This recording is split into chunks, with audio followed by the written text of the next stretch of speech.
ভারত ও পাকিস্তানের যুদ্ধবিরতির পর স্বাভাবিক জীবনে ফিরতে শুরু করেছেন কাশ্মীরের বাসিন্দারা। সীমান্ত উত্তেজনা কমায় নিজ বাড়িতে ফিরেছে পরিবারগুলো, খুলেছে স্থানীয় বাজারগুলো। শিগগিরই সেখানে ক্রেতাদের ভিড় বাড়বে বলে আশা ব্যবসায়ীদের।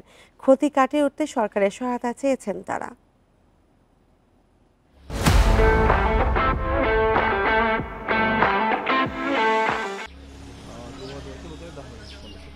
ভারত নিয়ন্ত্রিত জম্মু কাশ্মীরের দৃশ্য এটি। কয়েকদিন ধরে চলা ভারত পাকিস্তানের সংঘাত শেষে স্বস্তি ফিরলেও রাস্তাঘাট ছিল অনেকটাই ফাঁকা। দুই দেশের যুদ্ধবিরতির পর রোববার থেকে খুলেছে স্থানীয় বাজারগুলো, তবে দোকানে ছিল না ক্রেতাদের ভিড়। পরিস্থিতি স্থিতিশীল থাকলে ক্রেতাদের ভিড় বাড়বে বলে আশা ব্যবসায়ীদের, তবে সংঘাতের কারণে ব্যাপক ক্ষতি হওয়ায় উদ্বিগ্ন তারা। এ অবস্থায় রাজ্যটির আগের অবস্থা পুনরুদ্ধারে সরকারি সহায়তা চান স্থানীয় ব্যবসায়ীরা।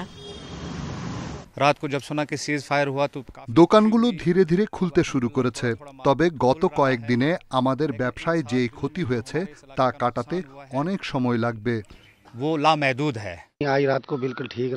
সবকিছু স্বাভাবিক হয়েছে, আজও পরিস্থিতি বেশ শান্তিপূর্ণ রয়েছে। আমরা চাই বাজারগুলোতে আবারও ক্রেতারা আসুক। ব্যবসায়ীদের ক্ষতিপূরণ দিতে সরকারকে আবেদন জানাচ্ছি। এদিকে সীমান্তে উত্তেজনা কমায় পাকিস্তান নিয়ন্ত্রিত আজাদ কাশ্মীরেও দোকানপাট খুলেছেন ব্যবসায়ীরা।